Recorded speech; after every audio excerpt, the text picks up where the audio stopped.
Olá! Nesse vídeo eu vou falar sobre classificações de doenças e a relação com o diagnóstico. Meu ponto de partida vai ser um texto que Thomas Samuel Kuhn, um físico que mais tarde se tornou filósofo e historiador da ciência, que eu já abordei num outro vídeo, nascido em 1922, falecido em 1996, escreveu um artigo chamado Second Thoughts on Paradigms, que foi incluído numa coletânea publicada mais tarde chamada The Essential Tension, Selected Studies in Scientific Tradition and Change, que foi publicado em português como Reconsiderações acerca dos Paradigmas no livro Atenção Essencial, Estudos Selecionados sobre Tradição e Mudança Científica. Num determinado momento, ele descreve, para ilustrar um ponto dele sobre exemplos compartilhados, ele fala como que uma criança poderia aprender a diferenciar gansos, patos e cisnes numa visita ao zoológico, e que isso se daria para um processo de ostenção a partir de um jogo de semelhança e diferença. Então ele apontaria para um pássaro, qualquer pai diria, é ganso. Aí ele vê um outro tipo de pato, um outro tipo de pássaro, ele diz, é um ganso, não, esse é um pato. E assim por diante até que ele aprendesse a classificar, né? Isso vem para ilustrar um achado dele enquanto ele estudava a história de disciplinas científicas, em que ele não encontrava regras claras, e sim esses exemplos compartilhados que forneceriam essa base que mais tarde ele vai trabalhar como paradigma, né? E essas classificações simples estariam no início de um processo de apreensão de um determinado fenômeno, seria superado pela própria ciência ao longo do seu desenvolvimento. Embora ele não cite isso muito explicitamente, me parece que aqui ele está ao mesmo tempo fazendo referência a dois autores importantes, dois filósofos que trabalharam com questões semelhantes, né? O primeiro é o Willard Van Orman Quine, que nasceu em 1908 e faleceu em 2000. Ele tem um artigo chamado Natural Kinds, foi publicado num livro chamado Essays in Honor of Carl G. Hempel, onde ele vai falar da ideia de tipos naturais, né? E a ideia dele é que nós teríamos uma capacidade inata, pelo processo de seleção natural, para perceber similaridades naturais. E aí daí também fala desse jogo de semelhança e diferença, mas que a ciência, com seu processo, superaria as noções genéricas de similaridade, e isso seria um sinal de maturidade, né? Quer dizer, eu acho que já veio um ponto de contato com o Kuhn. O outro é Ludwig Joseph Johann Wittgenstein, que nasceu em 1889 e faleceu em 1951, no livro póstumo publicado depois do seu falecimento, Philosophische Untersuchungen, Investigações Filosóficas, em que ele tem dois conceitos interessantes, um é do Sprachspiel, jogos de linguagens, e outro de Familienähnlichkeit, similaridade de famílias, que tem a ver exatamente com esse jogo de semelhança e diferença e o aprendizado com base na extensão e da prática, né? Quer dizer, você aprende uma linguagem falando essa linguagem. Não um falante nativo, ele não é apresentado com um conjunto de regras e gramática da linguagem e a partir daí aprende. É pelo uso que vai aprendendo. E aí estaria a semelhança com esse processo que o Kuhn descreve, né? Isso remete para uma discussão interessante, feita por outro autor que também já mencionei em outros vídeos, Paul Michel Foucault, também conhecido como Michel Foucault, nasceu em 1926 e faleceu em 1964, no seu segundo ou terceiro livro, Les mots et les choses, As Palavras e as Coisas, em português, que ele apresenta essa ideia de que o saber do século XVII e XVIII visava produzir um quadro, um sistema de signos que permitisse articular todas as representações a fim de fazer nascer a ordem, né? A episteme, que é um conceito Foucaultiano, clássica, pode se definir pelo sistema articulado de uma matese, uma taxonomia e uma análise genética. A taxonomia estabelece uma tabela de diferenças visíveis e a matese ordena os elementos simples, a taxonomia os elementos complexos. E com efeito, quando a gente olha para a história, né, que a gente vai ver papel, num determinado momento importante, de um médico inglês, Thomas Sydenham, nascido em 1624 e falecido em 1689, que propunha uma caracterização, né, das doenças a partir de tipos. Ela teria tipos definidos como animais e vegetais.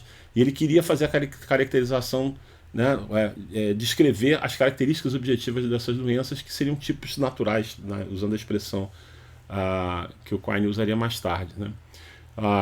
E isso foi publicado postumamente também numa obra que reuniu vários escritos dele, chamada Ópera América, que foi publicada em 1741. Que teve uma influência muito grande numa figura bastante conhecida, Carl Linnaeus, nascido em 1707, falecido em 1778.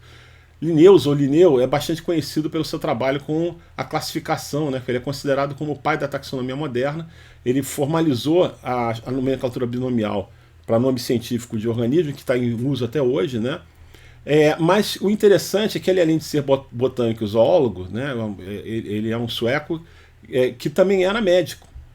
E ele, antes até de trabalhar com essa ideia de classificação de seres vivos, ele tentou criar uma nosologia seguindo as ideias do Sydenham, né? Enfim, ele proximamente, né, ele publica as suas ideias sobre taxonomia dos seres vivos no Sistema Natura, em 1753, e da classificação de doenças de gênero Amorboro, em 1759.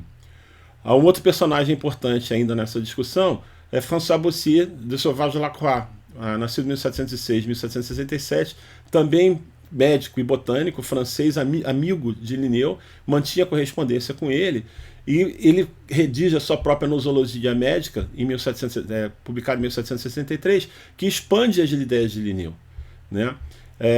E aí a gente vai dar um salto no tempo agora, e essas propostas de classificação, elas vão mais tarde, já no início do século XX, serem objeto de acordos internacionais para estabelecer tabelas de causa de mortalidade, que são os ancestrais remotos da nossa classificação internacional de doenças, que é mantida pela Organização Mundial de Saúde. Existe um comitê internacional que periodicamente faz revisões, a atual é a 10ª, a 11ª já está sendo elaborada, né?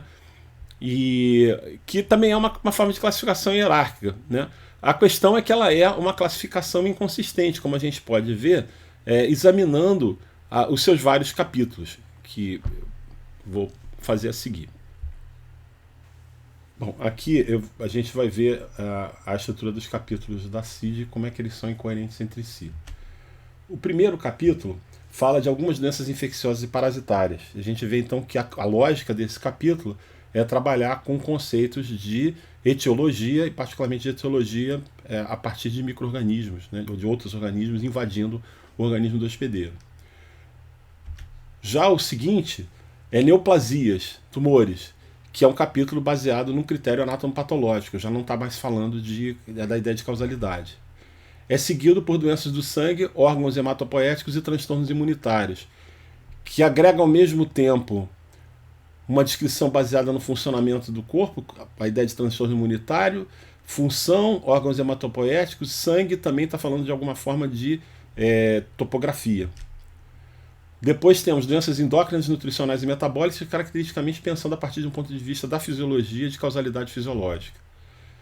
Aí segue-se transtornos mentais e comportamentais, que tem por base conceitos, no fundo, filosóficos, né? Doenças do sistema nervoso, aqui a gente já está falando de uma lógica de agregação em sistemas que é parte anatômica, parte topográfica, parte funcional. Aí, doenças do olho anexo, doenças do ouvido da apófise mastoide são caracteristicamente baseadas em um critério anatômico. Segue-se esses outros capítulos todos, que estão todos baseados na ideia de aparelhos, de novo, em parte anatômico, mas também em parte funcional. Depois de gravidez, parto e puerpério, que nem doenças são, né, mas aí vem afecções originadas no período perinatal, está falando de um período da vida. Depois, malformações congênitas, deformidades e anomalias cromossômicas, que é uma lógica que vem de uma ideia de desenvolvimento embrionário. Sintomas, sinais e achados anormais de exames clínicos laboratoriais, que é uma grande categoria tipo outros, né? E segue-se lesões e envenenamentos de causas externas, falando de coisas como violência, acidente, etc, etc. E, finalmente, contato com o serviço de saúde e códigos para propósitos especiais. Quer dizer, olhando esse conjunto, a gente percebe como ele não tem uma lógica interna de organização e é criado de forma bastante ad hoc, refletindo todo um processo longo de discussão e de criação, onde não há propriamente uma sistematização por trás dele, no sentido de criar uma hierarquia organizada do ponto de vista lógico.